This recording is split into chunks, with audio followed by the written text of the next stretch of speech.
Imagine going to war wearing a helmet made of boiled leather. Not steel, not iron, not even thick wood. Boiled leather. That was the reality for hundreds of thousands of German soldiers who marched into World War I, wearing the most recognizable military helmet in history. The Pickelhaube, the spiked helmet that appeared on every German poster, every propaganda painting, every imperial portrait. The helmet that said, "We are the most powerful military force on earth." The helmet that, in the mud and blood of the Western Front, offered almost zero protection against bullets, shrapnel, or artillery.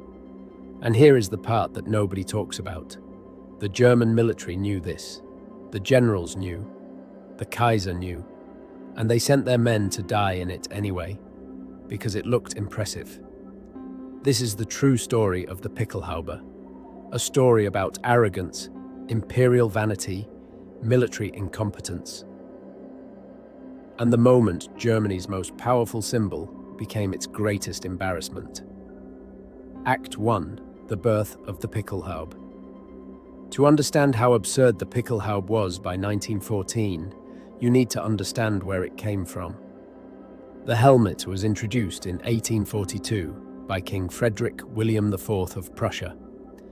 The design was inspired, surprisingly, by Russian and British helmets of the era, though Germany would later claim it as purely Prussian innovation. The name itself tells you everything. Pickel means spike or point. Haube means bonnet or cap, spiked bonnet. That is what the greatest military power in continental Europe sent its soldiers to war in. A spiked bonnet. The original purpose of the spike, military historians have long debated. Some argue it was designed to deflect sword blows in cavalry combat, a reasonable idea in the 1840s. Others suggest it was purely decorative, designed to make Prussian soldiers appear taller and more imposing on the battlefield. What nobody debates is what the spike was absolutely not designed for: the industrial warfare of the 20th century. When the Pickelhaube was created, warfare still involved cavalry charges, musket formations, and close infantry combat. Soldiers fought at ranges where looking terrifying had genuine tactical value. A tall, spiked silhouette marching toward you in formation was psychologically devastating. But warfare changed. The Pickelhaube did not. For over 70 years, through the wars of German unification, through the Franco-Prussian War of 1870, the Pickelhaube remained the symbol of Prussian and then German military supremacy. It appeared in paintings depicting German victories. It sat on the heads of generals and in emperors in official portraits. By 1914, it was not just a helmet, it was an identity, and that identity was about to be shattered. Act 2. The material problem. Here is what the Pickelhaube was actually made of, and why it mattered. The standard enlisted man's Pickelhaube was constructed from cuirassier leder, hardened boiled leather. The process involved soaking leather in water, shaping it over a mold, and then hardening it through heat. The result was a rigid, lightweight shell that could hold its shape and take a basic polish. It looked like armor. It was not armor. A modern ballistics test conducted by researchers studying WWI equipment found that the standard leather Pickelhaube provided essentially no meaningful protection against rifle fire at any practical combat range. Against shrapnel from artillery shells exploding overhead, it was marginally better than wearing nothing. Against the high-velocity fragments of the high-explosive shells that dominated WWI battlefields, it was, in the words of one historian, decorative at best and lethal at worst. Lethal at worst because the rigid leather, when struck by a fragment, did not simply dent or deflect. It cracked, and cracked leather sent sharp secondary fragments directly into the skull of the man wearing it. German officers had slightly better versions. Some were made from metal, others from higher quality materials. But the average German soldier, the man in the trench, wore boiled leather onto a battlefield where the primary cause of death was artillery. The numbers are staggering. Approximately 60% of all WWI casualties were caused by artillery fire, shells, mortars, grenades. Head wounds from shell fragments were among the most common causes of death and permanent disability. And the most powerful military in Europe had sent its infantry into that storm wearing leather hats. Aced 3, the spike problem. But the leather was not even the worst part. The spike, the Pickelhaube's most iconic feature, the very thing that made it recognizable worldwide, was, by the standards of modern warfare, a catastrophic design flaw. Consider what the spike did on a WWI battlefield. First, it created a distinctive silhouette. In an era before camouflage was standard, soldiers were already dangerously visible.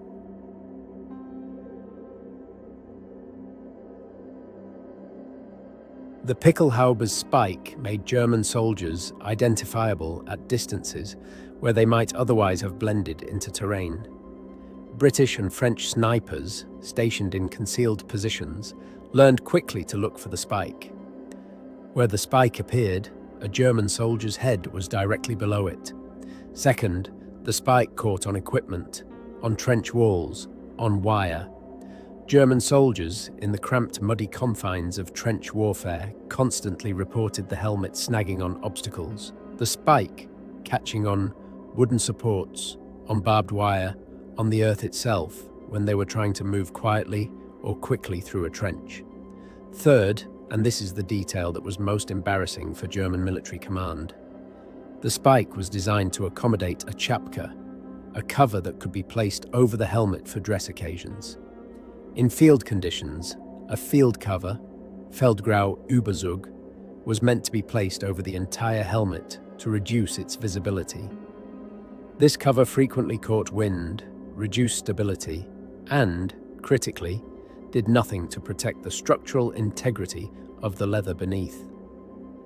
By 1915, German soldiers in the field had begun an informal tradition, removing the spike entirely when in active combat. They unscrewed it from the helmet. It was attached via a threaded fitting at the top, and put it in their pack or simply left it behind. The spike that represented Prussian military might was being quietly discarded in the mud of the Western Front by the very men it was supposed to represent. When German High Command learned of this practice, the response was not to redesign the helmet.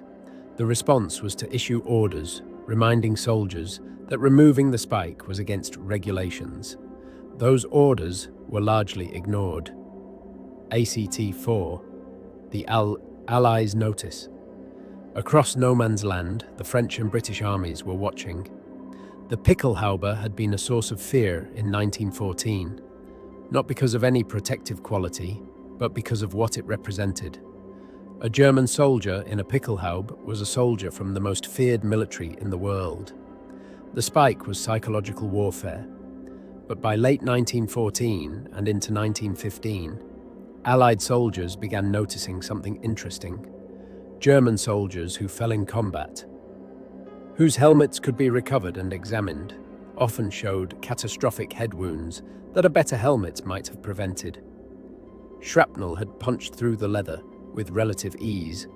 In some cases, the leather had cracked apart on impact, the fragments adding to the injury rather than preventing it. British soldiers began collecting Pickelhaube helmets as trophies almost immediately. They sent them home as souvenirs. Photographs survive showing British Tommies grinning broadly, holding spiked German helmets aloft like hunting trophies, which, in a very real sense, they were. The helmet that was meant to terrify became a collector's item, a joke, a symbol not of German power but of German arrogance, of a military establishment so committed to its own mythology that it sent men to die in decorative leather hats. French newspapers published cartoons. British satirical magazines ran illustrations of the Pickelhaube alongside captions mocking Prussian militarism. The spike, once a symbol of menace, became a punchline. And in Germany, in the upper levels of military command, something uncomfortable was beginning to be acknowledged. AT-5, the reckoning. The German military began serious discussions about helmet redesign in 1915. The catalyst was not a single catastrophic engagement, but an accumulating weight of evidence. Medical reports from field hospitals showed consistent patterns of head injuries that better head protection would have reduced or prevented. Surgeons at the front were filing reports describing shrapnel wounds that a steel helmet, like those being quietly developed by French and British forces, might have stopped entirely. The French had introduced the Adrian helmet in 1915, a steel helmet that, while not perfect, provided dramatically better protection against shrapnel than the Pickelhaube.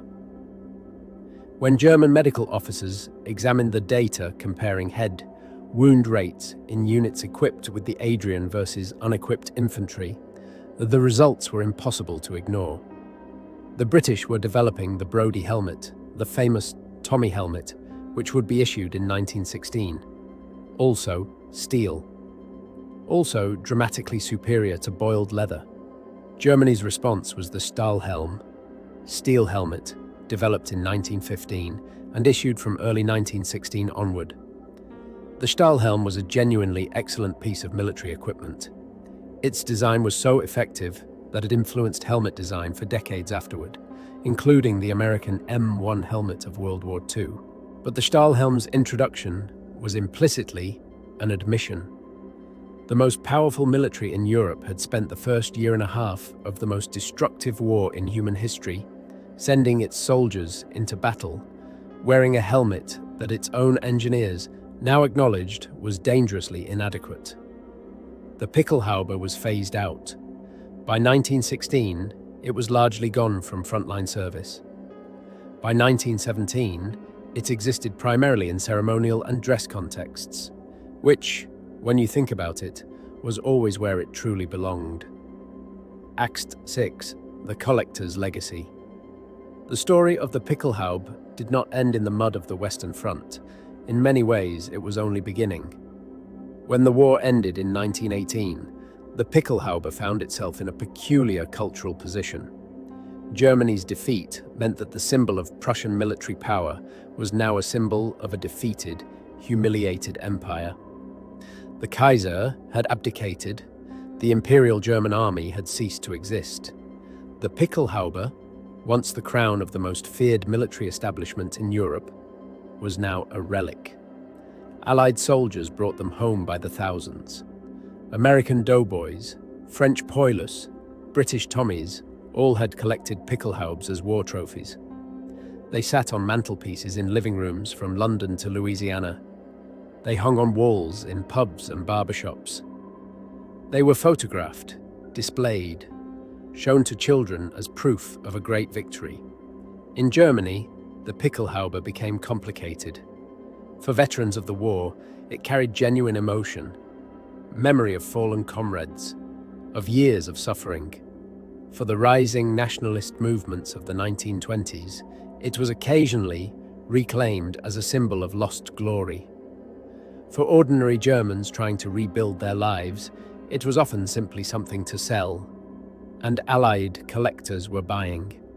Today, original WWI Pickelhauben are among the most sought-after pieces of military memorabilia in the world. A standard enlisted man's Pickelhaube in good condition sells for between $400 and $1,200 at auction. Officer versions, regimental examples with distinctive insignia, and rare variants can reach $3,000 to $8,000 or more. Prussian Guard regiments, cavalry units, and specialist corps each had their own distinctive versions, and collectors have spent decades cataloguing the variations. The irony is complete. The helmet that failed German soldiers so dramatically in the war has become, in its failure, one of the most valuable and widely recognized pieces of military history in existence. Act 7, what the Pickelhaube tells us. There is a lesson in the Pickelhaube that goes beyond military history. Institutions, whether armies, corporations, or governments, have a remarkable capacity to prioritize symbol over substance. The Pickelhaube was never updated because it was not really a helmet. It was a statement. It said, "We are Prussia. We are power. We do not change because we do not need to." That statement was worth more to German military command than the lives of the men wearing it. When the evidence became undeniable, when the medical reports piled up, when Allied steel helmets proved their worth in casualty statistics, Germany finally acted. But it took 18 months. 18 months of men dying from head wounds that better equipment would have prevented.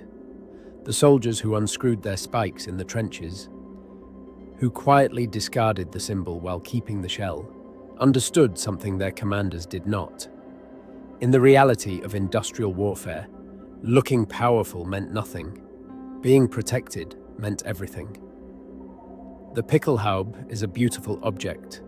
Held in a museum or displayed in a collector's cabinet, it is genuinely striking. The lacquered leather, the brass fittings, the elegant spike rising from the crown. It looks exactly like what it was designed to look like, the helmet of an unstoppable empire. But empires, it turns out, are not unstoppable. And leather, it turns out, is not steel. Epilogue, call to action. The Pickelhaube today sits in museums, in private collections, in the hands of history enthusiasts who hold it and feel the weight of everything it represents.